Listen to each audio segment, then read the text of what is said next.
Tools we're going to need for today, Phillips screwdriver. Number 1 tip is preferred, maybe the one that came with SimMan 3G. A couple of flathead screwdrivers, very small tipped. Need those pliers.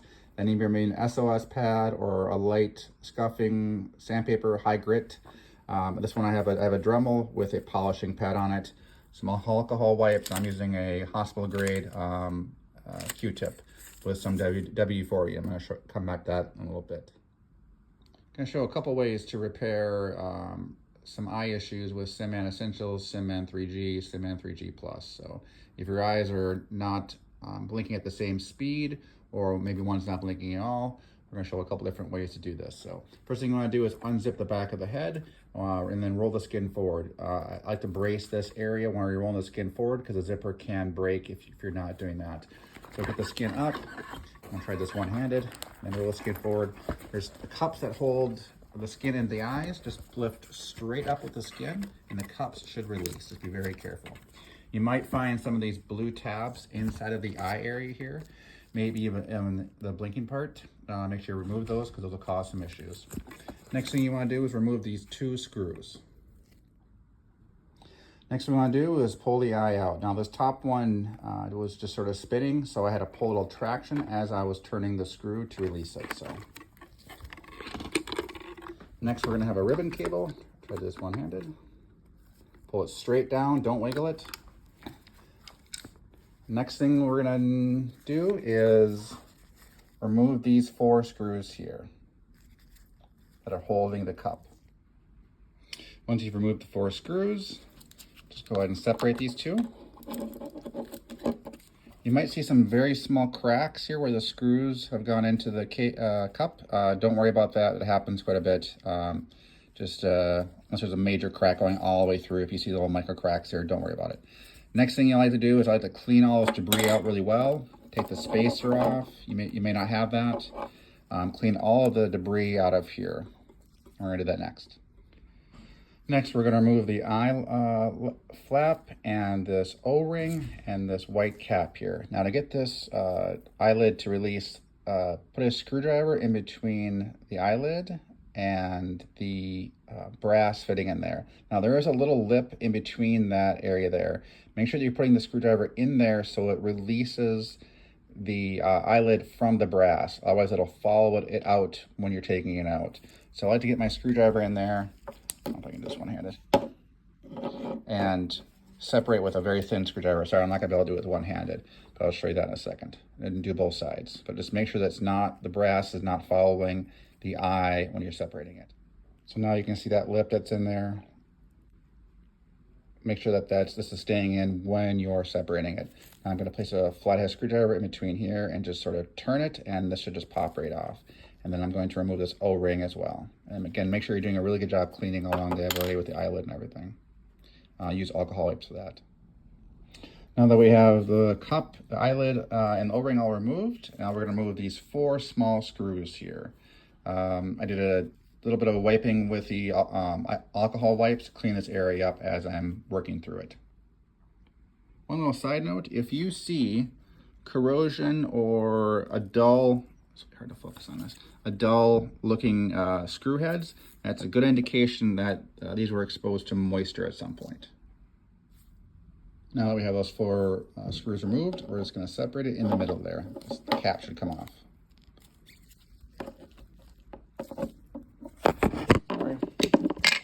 There we go. So now we're separated. Again, it separates the middle. So what we're going to do now is we're going to take out these 2 brass pieces. One is on that side, one is on this side. We're going to start with this side first because this one is a few more steps of this one. Keep memory of which spot has the indentation here on your brass fitting there. All right, so here's the brass fitting that we're looking at. You can see where that lip is that I was talking about earlier, where we're going to separate, where we put the screwdriver in there. And then you can see there's a little bit of corrosion on here on top of the brass.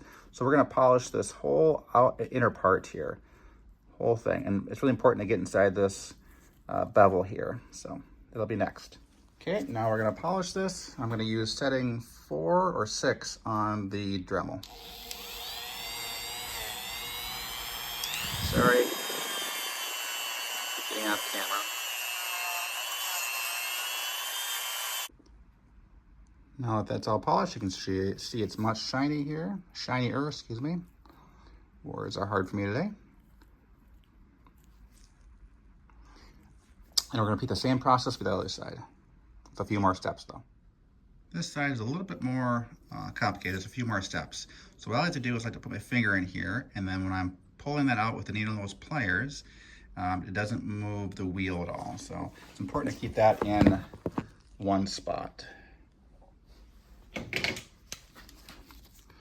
So I'm holding that in place. I'm also taking note where the indentation is there, so it's facing back towards me. I'm gonna pull that straight out. You might need a little extra force there because it's probably corroded. This is the part that usually gets affected the easiest and it's the most crucial. Wait, that thing's really in there. Yeah, this one's definitely causing some issues. So again, you can see how corroded it is there on the lip especially. So don't move the wheel there. We're gonna show you a little trick how to get that in place. So just kind of let it rest. Don't jostle it and just set it on the table for now. Next, I'm gonna take the Q-tip and I'm gonna apply a little WD-40 to it and just lightly coat the inside of this on both of the brass pieces, just on the inside. All right, so now we're gonna put the brass fitting into the side where the wheel is. So what I'm gonna do is I'm gonna take my flathead screwdriver. I'm just gonna roll that up back into the spot. And I'm gonna hold traction all with one hand. And I'm gonna put that back in. I'll make sure you're taking note on where that indentation was, because it's only gonna fit in one spot here. So I'm just gonna kind of move it around and then get it back in place. Now we're gonna put the other side back in. Let's get this light in here to work a little better for us. And this one, again, just make note of where that indentation was and just put it back in place. This one's a little more forgiving on where it goes back in. So I like to keep them even. So just kind of move it back and forth until it drops in. So, and again, you can see we're back in business. So I just get these indentations to be aligned. Now we can put our cap back on and go get it reassembled. All right, now we got our 4 screws put back in place there. We're gonna put the O-ring back on. We're just gonna basically do everything in reverse.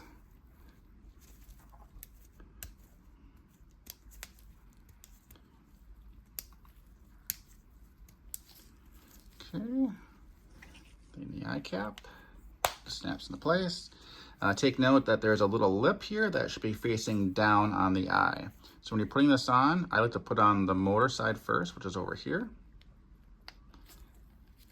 And then over the other side, and just push right into place. Sorry, keep moving off camera there. So now we can put our spacer back in place there. Take note of the indentation. And then our cup fluid hole, so excess fluid can flow out, unfortunately, onto the main board there in the head. And then we'll put the 4 screws back in. Okay, now we got that all reassembled. We're gonna put it back in, attaching the ribbon cable, and then screwing down the 2 screws. Again, the top one will probably just kind of drop in, the bottom one's what really holds it in place. All right, now's a good time to clean any debris out of the eye cups here on both sides. Again, what we're gonna do now is just sort of reseat these cups back in the eyes. Get them there as straight as possible. Okay, and then push straight down. And then we're gonna roll the skin back over the head first while I'm holding both sides of this, bracing the zipper. All right, skin's back on. All you gotta do is put the Crike skin on and power the matting up and test everything. So I like to close the eyes first so that when they calibrate in the closed position. It's just my own personal preference. And there you go.